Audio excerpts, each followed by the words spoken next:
You are free. God exists through mathematics. He said it in a way that could be understood as God exists proven through mathematics. 0 to the power of 0 is equal to 1. When everything is destroyed, only God remains. This is how I understood it by looking at it. That nothing to the power of nothing equals everything. That is how I understood it by hearing him say it. But there is a different understanding that I had when writing it down. And these are all gifts from Allah. It seems like the hunch is not understood as a gift yet. You can't point at it. What does it mean that you can't point at it? With my mind. I seem to have tried to point at something without even knowing how to point. Let me think. I know what I know. I know what I don't know. I don't know what I don't know. We can't know what we don't know because knowing it would make it known. But knowing what we don't know is knowing that there is something we don't know about the world, admitting it. What if everything is a pattern? It is. Some people have a pattern behavior. Admit you're a sinner. You know it, so why should I? Confession. I mean that if you know it, then that defeats the purpose of confessing the sin, right? When asked a question to repeat what I said, why would there be an answer if what I said had already been heard? What if your pattern behavior contained a twist? The first time you do it, it doesn't do something. The second time you do it, it does something or does something differently.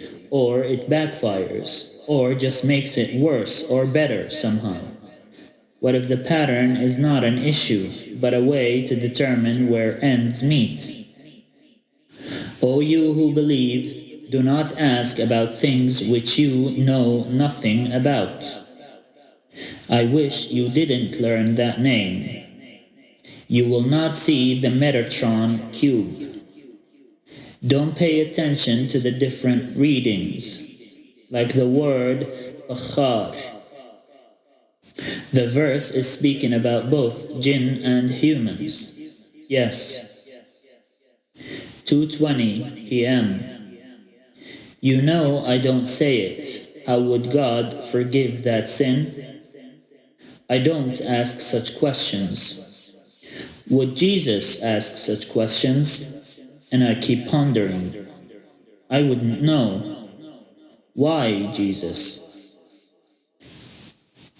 Shouldn't we wonder these things about all of God's prophets?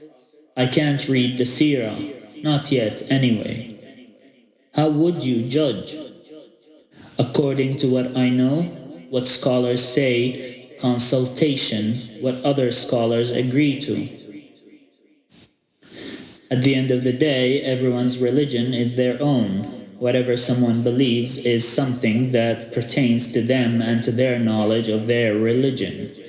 They won't accept someone who does not speak their language to judge between them, for example.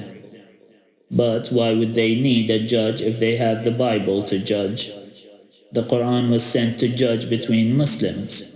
Christians wanted to convert the world, and Jews wanted to keep the lineage pure to their descendants and descendants of Prophet Jacob, peace be upon him. They fear Muslims, and they hate Islam and want to kill all Arabs. If they wanted to rebuild the temple which Prophet David, peace be upon him, began, and Prophet Solomon, peace be upon him, finished building, it was supposed to be dedicated to God alone. It should not be a political issue. It has to be built. I don't know. Do people have a right to worship God in whichever name He is called? I think yes. However, if calling God with his Hebrew name is wrong and they do it, they are doing a lot of wrong things. He will judge between them then. If it's wrong, it needs a fatwa as to what to do with them. Considering we could reach a point when the faith traditions can live peacefully with each other. If Jews are calling God a name he doesn't like, then they will have to stop doing that. They call him many names. He surely likes some of them. They call it the unpronounceable name, and no one can pronounce it. Yet, people are prohibited from even uttering the name. It adds threat and danger, or an impending doom to the name. This is not usual in the names of God. God caused them to die when they wanted to see God face to face, and then brought them back to life again. This means that He is the most powerful and most able. I believe in the transcendence of God, that He is separate from the material world. He created the world and is outside of it, yet still oversees it. And I believe in the immanence of God and His active involvement in the material universe.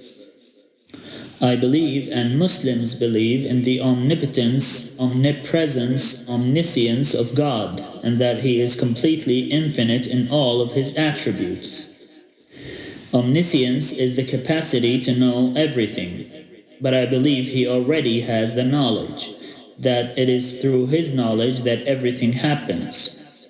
He is consulted before the action, during the action, and after the action, because He knows everything that happened, has happened, will happen, ought to happen, might happen, and could have happened, and beyond. Jews believe in the concept of God presented by Avicenna as the Supreme Being, both omnipresent and incorporeal, that He is bodiless, immaterial. Incorporeal means not composed of matter, having no material existence. Aristotle's conception of God as the unmoved mover, who moves everything but is not movable. I also believe he jokes sometimes. The legend of the island of Agartha says that the entrance which survived is in the Hindu Kush. It is said that once someone enters this place, they are frozen in time. They do not age. When they leave it, they become sand because of the amount of time they spent in that place. This is about either Agartha or Shambhala, or both at the same time. I don't know. I once saw a picture that resembles two sides of a clan, and I thought this was the dam made by Dhul Qarnayn. Why are those who are called the cult of Agartha wearing Middle Eastern clothing? Having gained much wisdom learning ancient Hebrew for his breakthrough work, Mission of the Jews, Saint Yevez was keen to deepen his understanding of the world and unlock more secrets through the ever older language of Sanskrit, ancestor to all modern Indo-European tongues. If by learning a language he deepens his understanding of the world and unlocks more secrets, by reading the Quran he should have access to every secret if God willed it. The master of the universe is Allah. Agartha, which contains millions, is ruled by a sovereign pontiff known as the Brahatma and his two colleagues, the Mahatma and the Mahanga. Why are they three? Why does this sound similar to Dante's description of hell and Satan having three heads? The way I understood the Inferno and Satan having three heads is different. I believed that he had three heads because of the Trinity, which led the whole world astray. You are free. but you re-showed me the envelopes. Gog and Magog in Gaza. They might have a portal there. Allah knows best. I think that life itself is God's design. Why would people even write books? I did not read The God Delusion. My zest for life is back. Why did they clap? I don't know.